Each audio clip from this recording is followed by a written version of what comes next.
بسم اللہ الرحمن الرحیم۔ السلام علیکم ورحمۃ اللہ وبرکاتہ۔ امید ہے کہ آپ خیر سے ہوں گے۔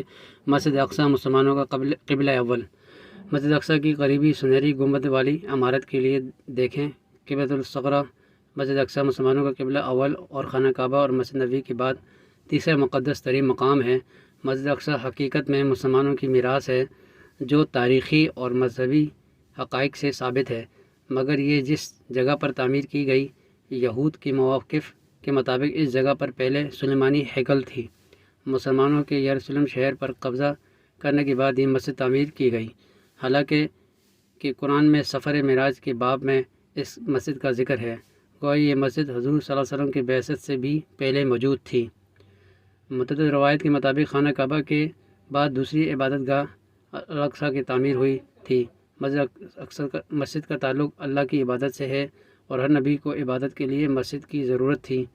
یہاں تک درست ہے کہ موجودہ دور میں اس مسجد کی معروف نسبت حضرت سلیمان علیہ السلام کے ساتھ ہے، حتیٰ کہ ایک روایت کے مطابق اس مسجد کو حضرت سلیمان علیہ السلام نے جنات سے تعمیر کرایا، لیکن اسے کلیہ ہیکل سلیمانی قرار دینا تاریخی اعتبار سے غلط ہے۔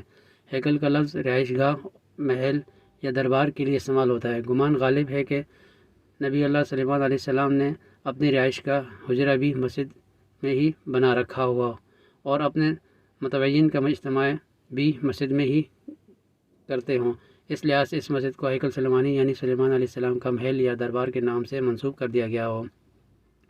حالانکہ یہ مسجد فی الواقع زمین پر دوسری تعمیر ہونے والی مسجد ہے۔ مقامی مسلمان اسے مسجد الاقصی یا حرم قدسی سے شریف، عربی الحرام القدس شریف کہتے ہیں۔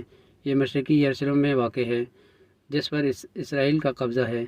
یہ یروشلم کی سب سے بڑی مسجد ہے جس میں 5000 نمازیوں کی گنجائش ہے، جبکہ مسجد کے صحن میں بھی ہزاروں افراد نماز ادا کر سکتے ہیں۔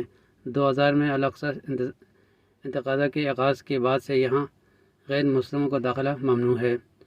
اپنا خیال رکھیے گا، پھر ایک نئی ویڈیو میں دوبارہ حاضر ہوں گے۔ اللہ حافظ، فی امان اللہ۔